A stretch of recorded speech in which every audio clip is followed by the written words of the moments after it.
नौकर जोर लगाकर मेरी कमर की मालिश करता।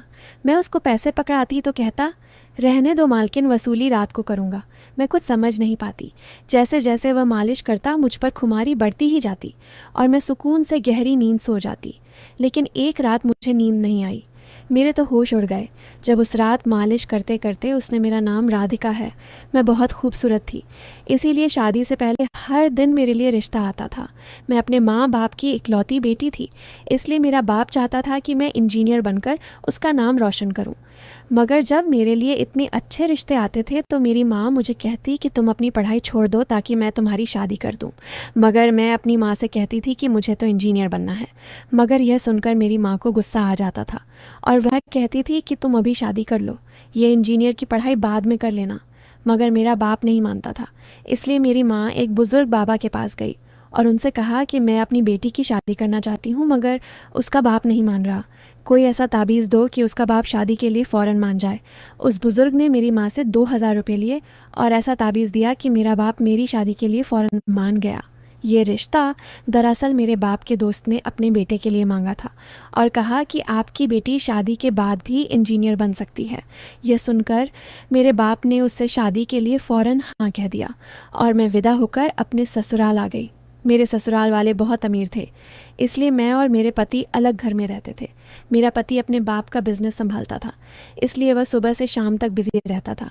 मैं उसके घर गई तो वहाँ का ऐशो आराम देखकर मैं चौंक गई। मेरे पति ने मेरी सेवा के लिए कई नौकरानियाँ रखी हुई थी, मगर उसका एक नौकर धीरे धीरे मेरे करीब आने लगा।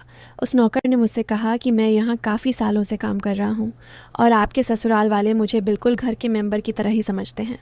यह सुनकर मैंने भी उसे ख़ास अहमियत देना शुरू कर दी। वह एक दिन मेरे कमरे में आ गया।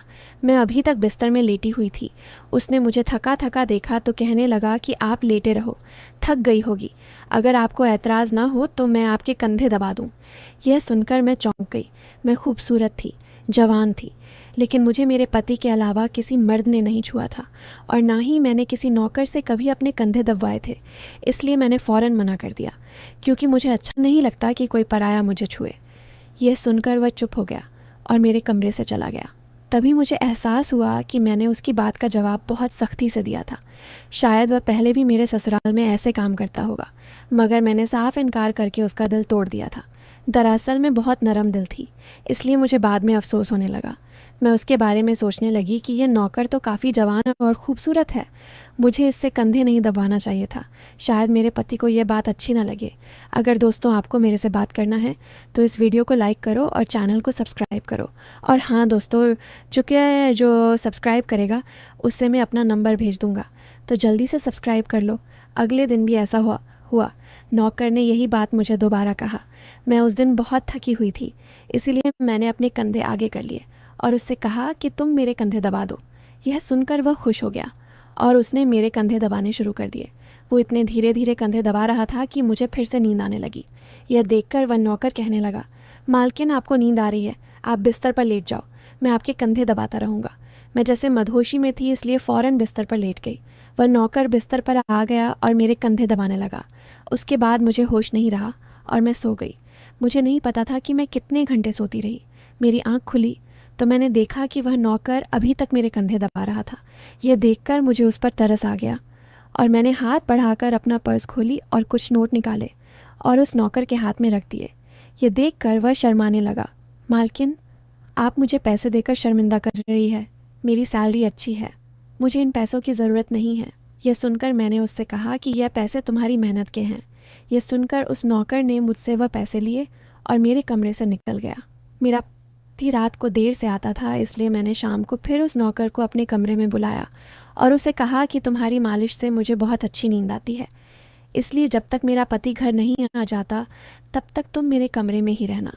शायद नौकर को पैसे का लालच आ गया था, इसलिए वह मेरी बात सुनकर खुश हो गया और कहने लगा, मैं तो आपका मामूली सा नौकर हूँ, जैसा आप कहोगे मैं वैसा ही करूँगा। आपके कंधे दबाता रहूँगा ताकि आपकी थकान उतर जाए और आपको सुकून मिले। यह सुनकर मैंने उसे कहा कि तुम्हारे हाथों में जादू है, इसलिए तो मेरी सारी थकावट उतर जाती है। एक दिन नौकर ने मुझसे कहा कि आपकी सास भी कभी कभी मुझसे मालिश करवा लेती थी। यह सुनकर मैं चौंक गई।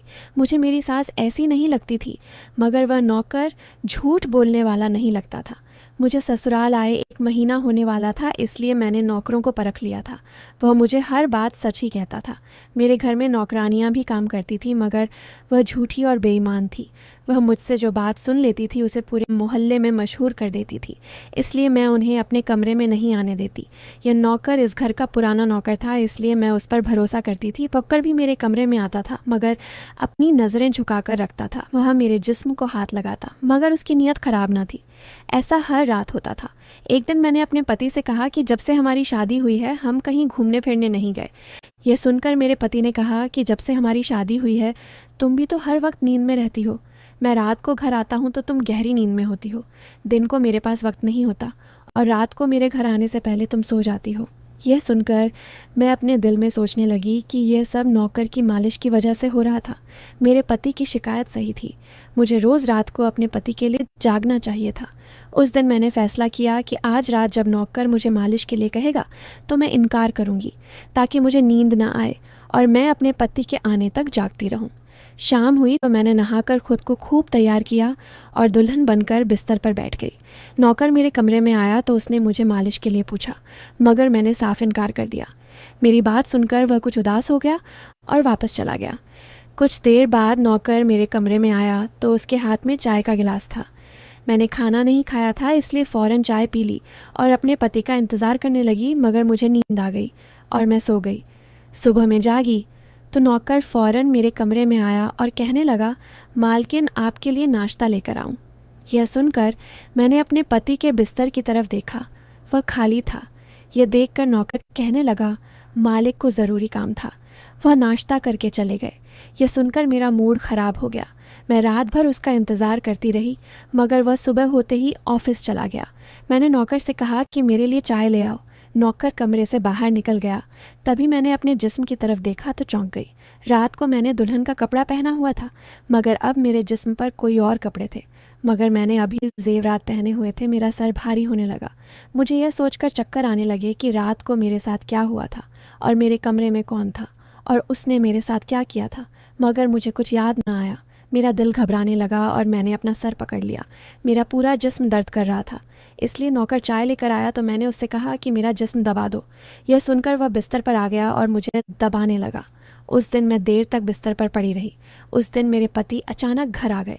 मैंने उसे देखा तो उस पर बरस पड़ी। मैं रात को तुम्हारे लिए दुल्हन बनकर जागती रही, मगर तुम नहीं आए।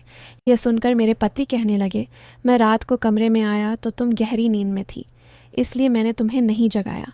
यह सुनकर मैं चौंक गई, मगर मेरे कपड़े किसने बदले और नींद पूरी होने के बावजूद मेरा जिस्म क्यों दर्द कर रहा है। मैं उलझ गई थी। मेरे पति कहने लगे, अच्छा ठीक है, मूड ख़राब करने की ज़रूरत नहीं है। मुझे आज रात एक काम के सिलसिले में बाहर जाना है, इसलिए देर हो जाएगी, मगर अभी मेरे पास 3-4 घंटा फ्री है। अगर तुम कहो तो हम अभी कहीं बाहर जा सकते हैं। यह सुनकर मेरा मूड खुद ब खुद ठीक हो गया और मैं सारी रात वाली बातों को भूलकर खुश हो गई। शादी के बाद ये पहला मौका था कि मैं अपने पति के साथ कहीं बाहर जा रही थी। मैं जल्दी जल्दी तैयार होने लगी, जबकि मेरा पति गाड़ी में बैठकर मेरा इंतज़ार करने लगा। उस वक्त नौकर मेरे कमरे में आ गया और मुझसे पूछा, मालकिन आप कहीं जा रही हैं क्या? यह सुनकर मैंने उससे कहा कि हाँ, मगर तुम क्यों पूछ रहे हो? यह सुनकर नौकर कहने लगा, मैं आपका नौकर हूँ, मगर आपको यही सलाह दूंगा कि आप बाहर नहीं जाओ, क्योंकि आपका जिस्म थक जाएगा। यह सुनकर मुझे गुस्सा आ गया और मैंने उससे कहा कि तुम मेरे नौकर हो, मेरे पति बनने की कोशिश मत करो। यह कहकर मैं बाहर चली गई। ना जाने मुझे किस बात पर गुस्सा आ गया था। मैंने उस नौकर को खूब खरी खरी सुना दी।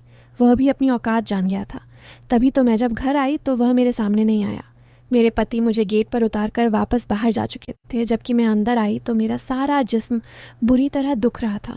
शायद मेरे जिस्म को मालिश की आदत हो गई थी, तभी तो रात होते ही वह मालिश के लिए तड़पने लगता था। लेकिन मैंने उस नौकर को नाराज़ कर दिया था, इसलिए आज वह मेरी मालिश करने नहीं आया, मगर मुझे उसकी ज़रूरत थी।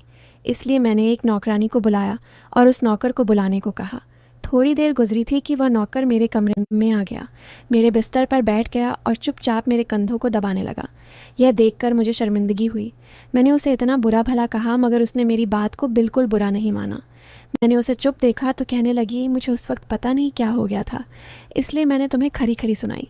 मैं इतने दिनों के बाद अपने पति के साथ कहीं बाहर जा रही थी, इसलिए मुझे तुम्हारा टोकना अच्छा नहीं लगा, इसीलिए मुझे माफ़ कर दो। मैं उसकी मालकिन थी और उसे इस काम के पैसे देती थी, मगर अब भी मुझ में इंसानियत जिंदा थी, इसलिए मैंने मालिक होकर भी नौकर से माफ़ी मांग ली, क्योंकि वह भले ही नौकर था मगर वह एक इंसान भी तो था। मेरी बात सुनकर वह नौकर कहने लगा, मैं आपका नौकर हूँ, इस काम के लिए मैं आपसे सैलरी लेता हूँ, इसलिए आपको हक है, आप जो चाहे मुझे कह दे। यह सुनकर अब मैं चुप हो गई, मगर मैंने सोच लिया था कि आइंदा इससे ऐसा कुछ नहीं कहूँगी। वह उस रात देर तक मेरी मालिश करता रहा और फिर मुझे नींद आ गई। मुझे नहीं पता था कि नौकर मेरे कमरे से कब निकला और कब मेरे पति घर पर आए। मैं सुबह उठी तो मेरा पति बाथरूम में था और बाहर जाने के लिए तैयार हो रहा था। मैं उसे हैरानी से देखने लगी। पता नहीं आजकल मुझे क्या हो रहा था। नौकर की मालिश से मुझे इतनी गहरी नींद आती कि मुझे किसी बात का होश ना रहता था। मुझे इस बात का भी पता नहीं चलता था कि मेरा पति कब कमरे में आता था। मैं सोचने लगी कि इस नौकर की मालिश में ऐसा क्या जादू था कि वह मेरे पति के आने से पहले ही मेरी मालिश करता तो मैं अचानक गहरी नींद में सो जाती थी। सुबह जब मैं उठती तो मेरा सर भारी महसूस होता और मैं चलने फिरने के काबिल नहीं रहती। मगर यह बात मैंने अपने पति को नहीं बताई, क्योंकि मैं नहीं चाहती थी कि यह बात मेरे पति को पता चले कि मैं उस नौकर से मालिश करवाती थी। एक दिन मेरा पति दिन के वक्त घर पर ही रहा। मैंने नौकर से घर के सारे काम करवाए, अपने कमरे में नहीं आने दिया। नौकर भी घर के सारे काम करता रहा और मालिश वाली बात किसी के सामने अपने मुंह से नहीं निकाली। मैं भी चाहती थी कि यह बात किसी को पता ना चले। इस दौरान जब मेरा पति घर से बाहर जाता था, मैं उस नौकर को कमरे में बुला लेती थी, मगर एक दिन मेरा पति अचानक ही घर आ गया और मैं कमरे में थी। यह देखकर मैं बहुत घबरा गई और सोचा कि पति के आने से पहले नौकर को भगा दूं। मगर यह नौकर भी बड़ा समझदार था। मेरे पति के आने से पहले दूसरे काम पर लग गया और मेरे पति को कुछ पता नहीं चला। मैं मालिश घर की नौकरानियों से भी करवा सकती थी, मगर उस नौकर के हाथ में क्या जादू था कि मैं उसे हर रोज़ अपने कमरे में बुला लेती थी। मुझे पता नहीं क्या हो जा रहा था। जिस रात मैं नौकर से मालिश नहीं करवाती थी, उस रात मेरे पूरे जिस्म में दर्द हो जाता था। सुबह मैं जागती तो मेरा सर भारी हो जाता था और मुझे थकान भी हो जाती थी। एक रात मैंने नौकर से मालिश करवाई और गहरी नींद सो गई। सुबह मेरी आंख खुली तो फिर से मेरे कपड़े चेंज हो चुके थे। ये क्या माजरा था? ऐसा कौन करता था? क्या मेरा पति मेरे साथ ऐसा कर रहा था? मैं सोच में पड़ गई। मैंने शीशे के सामने जाकर देखा तो चौंक गई। मेरे पूरे जिस्म पर लाल निशान पड़ गए थे। ये कैसे निशान थे? मैं अपने जिस्म पर हाथ फेरने लगी। मैं जैसे उस निशान को मिटाना चाहती थी, मगर ऐसा ना हुआ। अगले दिन फिर मैंने अपने जिस्म को देखा कि निशान ख़त्म होने के बजाय फैलने लगे थे। मैं घबरा गई। तभी मेरे कमरे में नौकर आ गया और उसने मुझे मालिश को कहा। मैं उस निशान को छुपाना चाहती थी, इसलिए उसे कहा कि आज तुम सिर्फ मेरे कंधे दबा दो। उसने मुझसे कुछ नहीं पूछा, मगर मैं अंदर ही अंदर डर रही थी। किसी दिन मेरे पति ने यह निशान देख लिए तो मैं उसे क्या जवाब दूंगी? मैं ये सोच सच कर थक चुकी थी, इसलिए मैंने तकिए पर सिर रख दिए। नौकर मेरा मसाज करने लगा। मेरी आंखें नींद से बंद होने लगी थीं। तभी मुझे नौकर ने ऐसी बात कह दी जिसे सुनकर मेरे होश उड़ गए। उसने मुझसे कहा, मालकिन, आप मुझे बहुत अच्छी लगती हो। मेरी आंखें बहुत बोझल होने लगी थीं। मुझे उसकी बात समझ नहीं आई और फिर मैं गहरी नींद सो गई। सुबह मेरी आंख खुली तो मेरा पति भी बिस्तर में लेटा हुआ था। मेरा सर भारी हो रहा था और जिस्म दर्द से छूट रहा था, मगर उसके बावजूद मैं अपने पति के करीब गई और उसे धीरे से उस निशान के बारे में बता दिया। मैंने सोचा कि यह निशान बढ़ रहे थे, इसलिए मुझे यह बात अपने पति को बता देनी चाहिए। यह सुनकर मेरे पति ने मेरे जिस्म से कपड़ा हटाया तो वह उछल पड़ा। वह मुझसे दूर हो गया और कहने लगा, तुमने मुझे धोखा दिया है बेवफा। बेवफाई की है और तुम्हें उसी की सज़ा मिली है। यह कोई बीमारी नहीं है, बल्कि तुम्हारा गुनाह है। मुझ में क्या कमी थी जो तुमने दूसरा मर्द तलाश कर लिया? मैं काम में बिजी था। मर तो नहीं गया था कि तुमने एक और चक्कर चला लिया। यह सुनकर मैं हक्का बक्का रह गई, डर गई। मैंने उससे कहा कि ये आप कैसी बातें कर रहे हैं, मैं बेकसूर हूँ। मगर मेरा पति हंसने लगा और कहने लगा, ये निशान बता रहे हैं कि तुम गुनहगार हो, इसीलिए मेरे घर से निकल जाओ। मैं तुम्हें तलाक के पेपर भेज दूंगा। उसने मुझे धक्के मार मार कर घर से निकाल दिया। मैं रोते हुए अपने माँ बाप के घर आ गई और उन्हें अपनी बेगुनाही का यकीन दिलाया। वह मेरे अपने थे, इसलिए उन्होंने यकीन कर लिया। उन्होंने कहा कि वह मेरे पति से बात करने जाएंगे, मगर उनके जाने से पहले ही तलाक के कागज़ आ गए और मेरी हंसती मुस्कुराती दुनिया उजड़ गई। मैं इसका जिम्मेदार